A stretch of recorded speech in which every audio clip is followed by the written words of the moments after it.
Dirut PT DSI tersangka penipuan minta maaf, sepakat ganti rugi 100%. 9 Februari tahun 2026. Penggeledahan penyidik Subdit kedua Perbankan di Tipideksus Bareskrim Polri di Kantor Dana Syariah Indonesia. Foto Dok Istimewa. Penyidik di Tipideksus Bareskrim Polri memeriksa Taufik Al-Jufri, tersangka dugaan penipuan lender PT Dana Syariah Indonesia DSI. Pada Senin 9/2, ia merupakan Direktur Utama PT DSI. Usai pemeriksaan, Taufik melalui pengacaranya, Prias Madani, menyampaikan permintaan maafnya kepada para lender yang merasa dirugikan dalam kasus ini kepada para lender. Bapak-bapak, ibu-ibu sekalian, atas nama Pak Taufik dan keluarga, kami memohon maaf lahir dan batin. Tidak.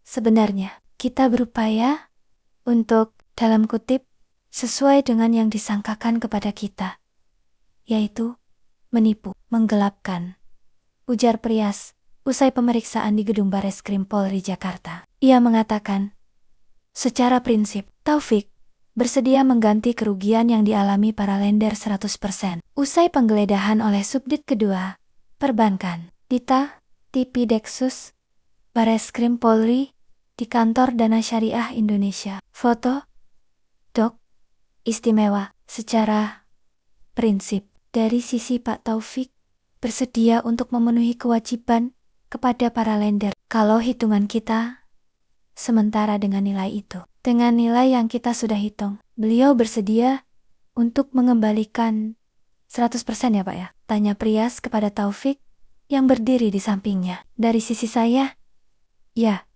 jawab Taufik. Bahkan, tadi barusan saya mendapatkan informasi bahwa dari sisi beliau juga bersedia untuk menambah sekitar 10 miliar rupiah. Tadi, kalau saya nggak salah, Pak, 10 miliar rupiah. Atau kurang lebih segitu. Jadi, itu bagian dari bentuk iktikad baik beliau. Jelasnya, 3 tersangka. Bareskrim menetapkan 3 orang sebagai tersangka dalam kasus dugaan penipuan atau fraud di PT Dana Syariah Indonesia DS. Penetapan itu dilakukan setelah penyidik menggelar perkara penggeledahan penyidik Subdit kedua Perbankan di Tipideksus Bareskrim Polri di Kantor Dana Syariah Indonesia. 3 orang yang ditetapkan sebagai tersangka, yakni Ta selaku Direktur Utama sekaligus pemegang saham PT DSI. Kemudian, mantan Direktur PT DSI yang juga tercatat sebagai pemegang saham PT DSI, serta menjabat sebagai Direktur Utama PT Mediva Barokah Internasional dan PT Duo Properti Lestari. 1 tersangka lain adalah Arel, selaku komisaris dan pemegang saham PT DSI. Bareskrim Polri mengungkap dugaan tindak pidana yang menjerat PT DSI.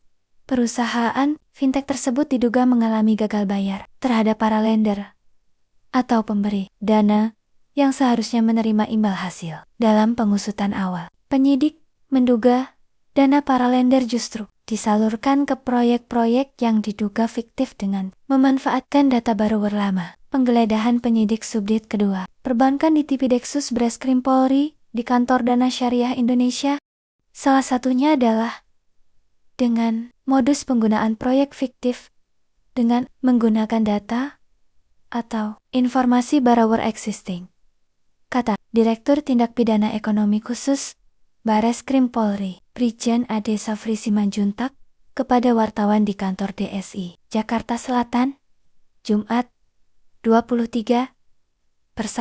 Ade menekankan dugaan penyimpangan dalam penyaluran dana tersebut atas penyaluran pendanaan dari para borrower atau para korbannya ini yang diduga tidak sesuai dengan peruntukannya dengan modus penggunaan proyek fiktif yang menggunakan data ataupun informasi dari borrower existing.